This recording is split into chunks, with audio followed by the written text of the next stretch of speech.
ini saya akan menjelaskan soal SBMPTN dari materi sejarah. Yang pertama, peristiwa masa lampau tersebut digali kembali kebenarannya menggunakan metode-metode ilmiah dan disusun secara sistematis. Hal ini merupakan ruang lingkup sejarah sebagai A. Ilmu, B. Peristiwa, C. Kisah, D. Seni, E. Legenda.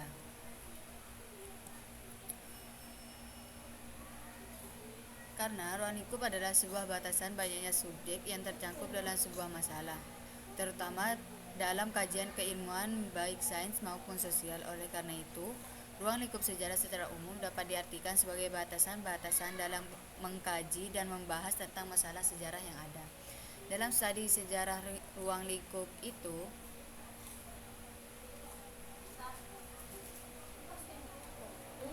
terdiri dari A. Sejarah sebagai ilmu. Sejarah dipandang sebagai ilmu pengetahuan yang berkaitan dengan kejadian atau peristiwa dan cerita yang terjadi di masyarakat pada masa yang lampau. Yang kedua, sejarah sebagai peristiwa. Dalam hal ini, sejarah sangat erat kaitannya dengan sesuatu yang telah terjadi masa lalu, namun hal tersebut memang benar-benar ada dan nyata. Ciri-cirinya antara lain menyangkut tentang kejadian penting, nyata, dan juga aktual.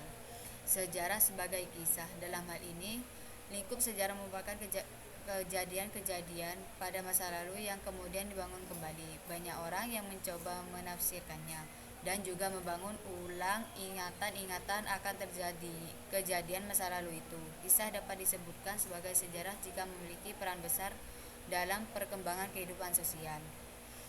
Yang keempat, sejarah sebagai seni. Dalam hal ini, sejarah sebagai seni melibatkan emosi dan imajinasi dari pembaca sehingga bisa membayangkan dan terbawa suasana terhadap kisah sejarah yang diceritakan.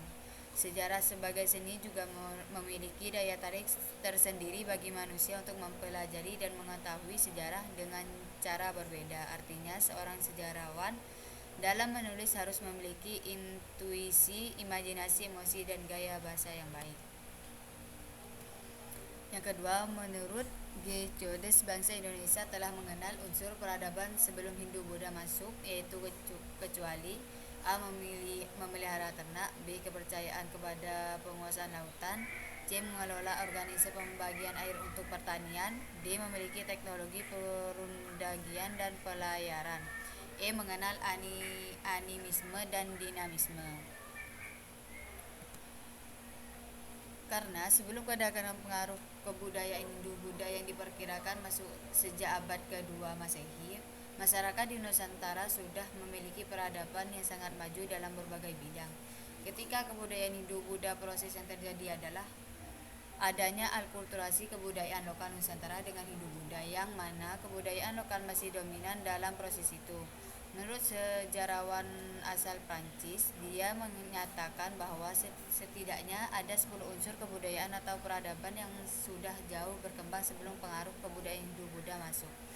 Adapun yang dimaksud oleh G. Codes tersebut adalah memelihara ternak, mengenal keterampilan teknik undangi, mengenal pengetahuan keterampilan pelayaran, sistem kekerabatan matrilineal, kepercayaan animisme dan dinamisme, mengenal organisasi pembagian air, kepandaian membuat barang dari tanah, kepercayaan kepada penguasa gunung, cara pemakaman dengan menggunakan kubur batu dan dolmen, mitologi pertentangan antara dua unsur kosmos.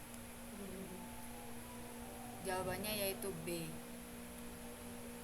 Cukup sekian pembahasan soal dari saya. Kalau lebihnya mohon maaf. Wassalamualaikum warahmatullahi wabarakatuh.